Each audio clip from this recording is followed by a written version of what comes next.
Hello, welcome to my ADI Part 3 series where I get all the answers about the tests from an ex-ADI enforcement officer, the people who will conduct your Part 2, Part 3 and standards check tests.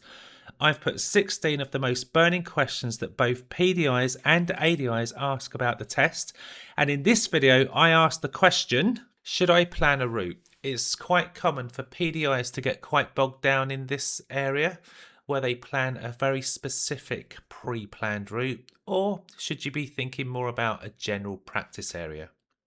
This is something else I'd say before you ask the question about doing routes and things. Try not to plan too much.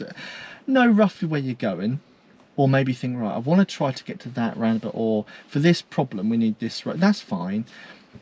But I have had several instructors say to me, we're going to start on this road, then we're going to go there. And I think, well, hold on, if you've decided that, then It's too planned. And then the problem is that something will happen on that road, and they'll say, oh, shall we go back and try that again? And I think, okay, but if you go back on the same piece of road you've already been on, at what point is the learner actually genuinely learning from you? Or are they just learning? I could be a mother or a father and sit next to them and not say anything, and they'd learn the same stuff. So that's something to be careful of when you're thinking about a particular plan or route.